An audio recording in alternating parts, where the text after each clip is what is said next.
অনেক কিছু নির্ধারণ করে, যেমন প্রত্যেকটি জিনিসের সীমারেখা। শরীরের মধ্যে থাকা জল, তার মাত্রাও এই নিয়তি নির্ধারিত করে রেখেছে।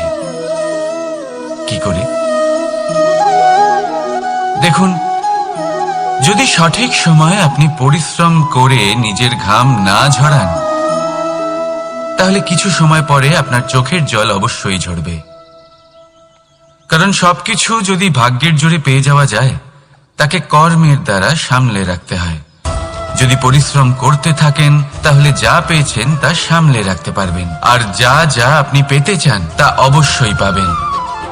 কিন্তু যদি পরিশ্রমের থেকে দূরে থাকেন, তাহলে যা পেয়েছেন তা তো হারিয়ে ফেলবেনই, আর যা পেতে চান তার তো কোনো প্রশ্নই ওঠে না, আর বয়ে যাবে শুধুমাত্র অশ্রু। এবার সিদ্ধান্ত আপনার। কি ঝরাতে চাইবেন আপনি? ঘাম নাকি অশ্রু? রাধা রাধা। এই জীবনে মানুষ শুধু তিনটি জিনিসের পেছনে ছোটে: ছায়া অর্থাৎ সঙ্গী সম্মান, কায়া অর্থাৎ সুন্দর বলিষ্ঠ শরীর, আর তৃতীয় হল মায়া অর্থাৎ ঐশ্বর্য। এবার অবাক করার মতো বিষয় হলো, সময় এলে পরে এই তিনটি বস্তুই সবার আগে আপনাকে ত্যাগ করে। অন্ধকারে ছায়া আপনাকে ত্যাগ করে, বার্ধক্যে কায়া আপনাকে ত্যাগ করে, আর অন্তিম সময়ে মায়াও আপনাকে ত্যাগ করে। এগুলো কিছুই কাজে আসে না যার পেছনে আপনি সারা জীবন দৌড়েই যাচ্ছিলেন। যদি কিছু কাজে লাগে, তা হলো আপনার প্রেমপূর্ণ ব্যবহার যা আপনি সংসারকে দিয়েছেন। এ হলো সেই প্রেম যা অন্ধকারে প্রদীপ হয়ে আপনাকে আলো দেবে। এ হলো সেই প্রেম যা বার্ধক্যে হাত রূপে আপনাকে শক্তি দেবে, সহায়তা করবে। আর যখন আপনার কাছে অর্থ থাকবে না, তখন এই প্রেমই আপনাকে সামর্থ্য যোগাবে। জীবনে যদি কিছু উপার্জন করতে চান, তাহলে শুধু প্রেম উপার্জন করুন। যদি আপনিও আমার মতো দূরের কথা ভাবতে চান, তাহলে শুধুমাত্র প্রেম উপার্জন করুন। আর এখন এই প্রেম ভাব নিয়েই বলুন, রাধা রাধা। কখনো প্রদীপ জ্বালাতে গিয়ে আপনার হাত পুড়ে গেছে? একবার মনে করে দেখুন সেই অনুভূতি। এক্ষুনি মনের মধ্যে যন্ত্রণার এক অনুভূতি বয়ে যাবে। কখনো হাঁটতে হাঁটতে পায়ে কাঁটা ফুটে গেছে? মনে করুন, এক্ষুনি মনের মধ্যে যন্ত্রণার এক অনুভূতি বয়ে যাবে। এরকম কেন হয়ে থাকে? কষ্ট তো শুধু তখন হয়েছিল, কিন্তু যদি আজ মনে করেন, তাহলে সেই যন্ত্রণা আপনার মনে মাথায় থেকেই যায়। এরকম কেন হয়ে থাকে যে জীবনে যখনই আমরা যন্ত্রণার অনুভব করি, তারপর আমরা সেই যন্ত্রণা নিজের সাথে বহন করে নিয়ে চলি? কারণ হলো একটাই, চিন্তা। কোনো যন্ত্রণাই এতটা কষ্ট আমাদের দেয় না যতটা কষ্ট এই চিন্তা দেয়। তাহলে এই চিন্তা ত্যাগ করুন, আর ভাবুন যে কিভাবে নিজেকে সব সময় আনন্দে রাখা যায়। আর অতীতকাল এবং ভবিষ্যতের চিন্তা ছেড়ে দিন, এই বিষয়ে ভাবাই ছেড়ে দিন। শুধুমাত্র এটা ভেবে নিন যে আজ আমায় নিজেকে আনন্দে রাখতে হবে, যে করেই হোক। এটা করা শুরু করে দিন। তারপর আপনি দেখবেন আপনার কাল, পরশু, পরের সপ্তাহ, সমস্ত মাস, সমস্ত বছর, পরের বছর, সম্পূর্ণ জীবন আপনি শুধুমাত্র প্রসন্নতাই পাবেন। এবার আসুন এই প্রসন্নতার সাথেই বলুন, রাধা রাধা। কখনো ভেবে দেখেছেন আমরা জিহ্বার সাথে সাথে কান কেন পেয়েছি? এবার আপনি বলবেন, এ তো সহজ কথা, যাতে আমরা কথা বলার সাথে সাথে শুনতেও শিখি। এবারের আরো একটা গুরুত্ব আছে। আগে আমাকে বলুন, নিজের প্রশংসা শুনতে কার না ভালো লাগে? সবারই ভালো লাগে। এটাই হলো মূল কথা। যদি এই কান দিয়ে আপনি নিজের প্রশংসা শুনতে চান, তাহলে সর্বপ্রথম এই জিহ্বা দিয়ে অন্যের প্রশংসা করতে শিখুন। এবার প্রশংসার বিষয়ে একটা অত্যন্ত গুরুত্বপূর্ণ কথা আপনাদের বলি। কখনো যদি কারোর প্রশংসা আপনি করেন তাহলে সবার আগে সেই ব্যক্তির উৎসাহ বেড়ে যায়, আর তারপর নিজে যদি ভেবে দেখেন তাহলে নিজের মনেও সন্তুষ্টি আর প্রশান্তি চলে আসে। আর একবার যদি এই মন প্রশান্তিতে ভরে যায়, তারপরে কেউ প্রশংসা করুক বা না করুক কিচ্ছু যায় আসে না। সেই জন্য সবসময় অন্যের সম্মান করবেন, স্নেহ করবেন, প্রশংসা করবেন, সুখ ভাগ করে নেবেন। যার মধ্যে যেটা ভালো আছে তা বলুন, তাকে মনে করান তিনিও ভালো, তার উৎসাহ বাড়িয়ে তুলুন। তিনি জীবনে সামনে এগোবেন, আর এই ব্রহ্মাণ্ড আপনাকে কখনো পিছিয়ে থাকতে দেবে না। রাধা রাধা। সত্য এবং অসত্য দুটোর মধ্যে পার্থক্য কি আছে? পার্থক্য হলো অ অক্ষরটার। এবার অ দিয়ে হতে পারে আরম্ভ, অ দিয়ে হতে পারে অন্ত। সত্য হলো সেটা যেখানে সমস্ত পথের আরম্ভ হয়, অসত্য সেটা যেখানে সমস্ত পথের শেষ হয়। এবার এরা চলতে হয়তো পারে না, কিন্তু তাও ছাপ রেখেই যায়। সত্য সেই ছাপ রেখে যায় যা একটা উজ্জ্বল উৎকৃষ্ট উদাহরণ হতে পারে, আর অসত্য সেই উদাহরণ তৈরি করে যা একটা কলঙ্কিত ইতিহাস তৈরি করে। এখন আপনি আগামী সময়ের জন্য কেমন ছাপ রেখে যাবেন, এই সিদ্ধান্ত পুরোপুরি আপনার। রাধা রাধা। চলুন একটা প্রশ্ন করি। কোন মানুষকে জিজ্ঞাসা করবেন যে সে মূর্খ, অলস, বিবেকহীন, অসফল এইসব বিশেষণ দিয়ে নিজেকে পরিচিত করতে চাইবে? না। কাউকে জিজ্ঞাসা করুন আপনি কি মূর্খ? না। আপনি কি অসফল হয়েছেন? না।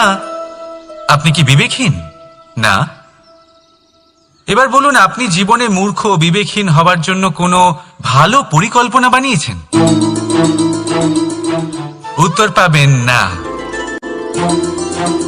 কারণ কোনো পরিকল্পনা বানানো হয় না যাতে আপনি মূর্খ বা অসফল হন। মানুষ মূর্খ বা অসফল তখন হন যখন কোনো পরিকল্পনাই থাকে না। দেখুন, একটাই ছোট জীবন, তাকে স্থির করুন যাতে অনেক বেশি সংখ্যক মানুষকে আপনি জুড়ে রাখতে পারেন, অনেক বেশি শান্তি পেতে পারেন, অধিকতর সাফল্য লাভ করতে পারেন, বেশিরভাগ মানুষের পথপ্রদর্শক হয়ে তাদের মঙ্গল করতে পারেন। অসফল হয়ে বাড়িতে বসে থাকার চেয়ে ভালো হলো যে আপনি একটা পরিকল্পনা করে অসফল হন, কারণ তখন আপনার কাছে আরো একটা বিকল্প থাকবে, একটা নতুন পরিকল্পনা বানানোর, তাকে সার্থক করার। কারণ এমন কোনো পরিকল্পনা তো অবশ্যই থাকবে যা আপনাকে আপনার লক্ষ্যে পৌঁছে দেবে, তাই তো? রাধা রাধা। সূর্য কারোর জন্য হলেন শক্তিদাতা ঈশ্বর, আবার কোনো প্যাঁচার জন্য হলো চোখ বন্ধ করে দেওয়ার মতো তীব্র আলো। নদী কারোর জন্য হলো তৃষ্ণা মেটানোর স্রোত, আবার কারোর জন্য বন্যারূপী বিনাশকারী আশঙ্কা। সাগর কারোর জন্য হলো নোনা জলের ভান্ডার, আবার কারোর জন্য অগন্তি প্রাণী জগতের সম্ভার। প্রশ্ন হলো প্রত্যেক ব্যক্তির জন্য প্রত্যেক অনুভূতি বা বস্তুর সারমর্ম আলাদা কেন হয়ে থাকে? যা কারোর জন্য হলো বিষ তা অন্য কারোর জন্য অমৃত কেন? যা কারোর জন্য অমৃত তা অন্যের জন্য বিষ কেন? উত্তর বড়ই সোজা। আমরা বস্তু বা অনুভূতিগুলিকে সেভাবে দেখি না যেরকম তা হয়ে থাকে। আমরা বস্তু বা অনুভূতিকে সেভাবে দেখি যেরকম আমরা হয়ে থাকি। এবার এর উপায় কি হতে পারে? নিজেকে পরিশুদ্ধ করুন, সব কিছুই শুদ্ধ হবে। রাধা রাধা। প্রেম, ঘৃণা, এই দুই হলো একই শব্দ। কিভাবে? দেখুন না, দুটোতেই আড়াই অক্ষর রয়েছে। দুটোই হলো সেই অনুভূতি যা আমাদের মনের সাথে জড়িত, আর এই দুই অনুভূতির সাথেই জড়িত মানুষ আমাদের জন্য গুরুত্বপূর্ণ। পার্থক্য শুধু এটাই যে প্রেম পায় সম্মান আর ঘৃণাকে করা হয় অবজ্ঞা। এরকম কেন? কারণ প্রেম হলো সেই অনুভূতি যেখানে মানুষ সবকিছু দিয়ে দিতে চায়, সবকিছু লুটিয়ে দিতে চায়। সেখানে ঘৃণা হলো এমন অনুভূতি যেখানে মানুষ সবকিছু কেড়ে নিতে চায়, সবকিছু জিতে নিতে চায়। তাও প্রেমের অনুভূতি কখনো আপনাকে হারতে দেয় না, আর ঘৃণার অনুভূতি কখনো আপনাকে জিততে দেয় না। এবার কি করবেন আপনি? একটাই জীবন, ঘৃণার সাথে বাঁচবেন নাকি প্রেমের সাথে? আমি তো প্রেমকেই চয়ন করব। রাধা রাধা।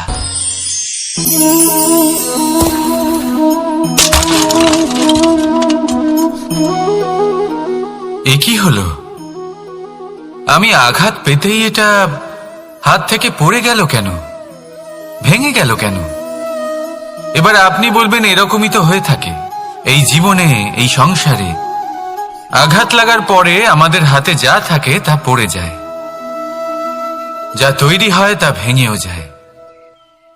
কিন্তু এটা কি সত্যি? আপনাকে একটা কথা বলে রাখি, আঘাত পেয়ে পড়ে যাবার পরে সংসারের যে কোনো বস্তুই হাত থেকে পড়ে যাক না কেন, সাফল্য অবশ্যই আসে। যতই খারাপভাবে আপনি পড়ে যান, আপনি আঘাত পান, ভবিষ্যৎ অবশ্যই ভালো হবে। কারণ এই আঘাত,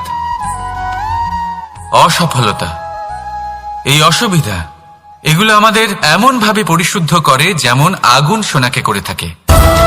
সেই জন্য জীবনে শুধু সামনে এগোতে থাকুন, দৃঢ়তার সাথে এগোতে থাকুন, আর কখনো আঘাত পেয়ে পড়ে যেতে ভয় পাবেন না। কারণ এটা আসন্ন সাফল্যের সংকেত। আর সাফল্য তখনই আসবে যখন আপনি পড়ে যাবেন, যখন আপনি আবার উঠে দাঁড়াবেন এবং আপনি আবার জীবনে সামনে এগোতে থাকবেন। রাধা রাধা। সময় অত্যন্ত কঠোর প্রভু। আপনি অনেক লোককে এটা বলতে শুনে থাকবেন, আমার কাছে এত সময় নেই, এই কাজে আসলে অনেক সময় লেগে যাবে, এই বিষয়ে ভাবার জন্য আমার সময় লাগবে। আচ্ছা, আমি আপনাকে একটা কথা বলে রাখি, যদি আপনি এটা নিশ্চিত করার জন্য বেশি সময় নিয়ে ফেলেন যে আপনার কি করা উচিত, তাহলে সময় এটা নিশ্চয়ই করে নেবে যে আপনার সাথে কি করা যেতে পারে। কারণ এই সময় এ কিন্তু অত্যন্ত কঠোর। যতক্ষণ আপনার সাথে রয়েছে এর সমাদর করতে শিখুন, এর সম্মান করতে শিখুন, এর সদ্ব্যবহার করতে শিখুন। যদি এরকম না করেন তাহলে এই সময়ের নিজেকে আর আপনাকে বদলাতে অধিক সময় লাগবে না। তাহলে আসুন, এবার সময় এসে গেছে ভালোবেসে বলার রাধা রাধা। এই পাথর দেখছেন আপনি, নদীর তলদেশে পাওয়া যায়। প্রয়াস করতে থাকে যাতে নদীর জল প্রবাহকে আটকাতে পারে। আটকাতে কি পারে? কখনোই নয়, বরং তার ধারালো কোণাগুলো মসৃণ হয়ে যায়। এবার এ থেকে কি শিক্ষা পাওয়া যায়? এর থেকে এটাই শিক্ষা পাওয়া যায় যে ব্যক্তি দৃঢ়তার সাথে জীবনে শুধু আগে এগোতে থাকেন না থেমে, তিনি না শুধু নিজের লক্ষ্য প্রাপ্তি করতে পারেন, বরং নিজের পথের সমস্ত বাধার অস্তিত্বই পাল্টে দিতে পারেন। তাহলে আপনি কি হতে চাইবেন? সেই ব্যক্তি যিনি নিজের বাধাকে দূরে ঠেলে আগে এগোতে পারেন, নাকি সেই ব্যক্তি যিনি অন্য কারোর পথে বাধা হয়ে থেকে তার নিজের অস্তিত্বই হারিয়ে ফেলেন? সিদ্ধান্ত হলো আপনার। রাধা রাধা।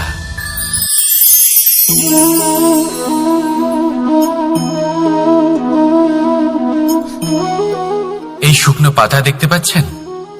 এটা কখনো গাছের ডালে ছিল, সবুজ তরতাজা, বৃক্ষকে পুষ্টি দান করত। কিন্তু যেই এটা শুকিয়ে গেল, যেই ও পুষ্টি সরবরাহ করা বন্ধ করে দিল, ওকে ফেলে দেওয়া হলো। এবার আপনি বলবেন এটাই তো হলো সত্যি, এটাই তো হলো সংসারের তিক্ত সত্যি। এই সংসার ততক্ষণ পর্যন্তই আপনাকে নিজের সাথে রাখবে যতক্ষণ আপনি নিজেকে উপযুক্ত বানিয়ে রাখতে পারবেন। আমি এটা বলবো না যে এটা হলো মিথ্যে, কিন্তু এটা অবশ্যই বলবো যে এটা সম্পূর্ণ সত্যি নয়। সম্পূর্ণ সত্যি হলো এটাই যে যদি আপনি চান তাহলে চিরকালের জন্য সংসারকে পুষ্টি দান করতে পারেন, আর চিরকালের জন্য সংসার আপনাকে নিজের সঙ্গে রাখতে পারে। কিভাবে? এই শুকনো পাতার উদাহরণই আপনাকে দিচ্ছি। এই শুকনো পাতা প্রথমে টুকরো হবে, তারপরে বৃষ্টির জলের সাথে গলে যাবে, তারপর সার হবে, তারপর সেই বৃক্ষের গোড়াতেই সমাহিত হবে, একটা নতুন অঙ্কুরকে একটা নতুন জীবন দেবে। তাহলে আপনি ভাবুন আপনি নিজের জীবনের সাথে কি করতে চান। যদি কখনো আপনি পড়ে যান, অসফল হয়ে থাকেন, তাহলে আপনি কি এই উৎসাহ হারিয়ে ফেলবেন, নাকি আবার উঠে দাঁড়াবেন আর আবার এক নতুন সংসারের রচনা করবেন? সিদ্ধান্ত আপনার। রাধা রাধা।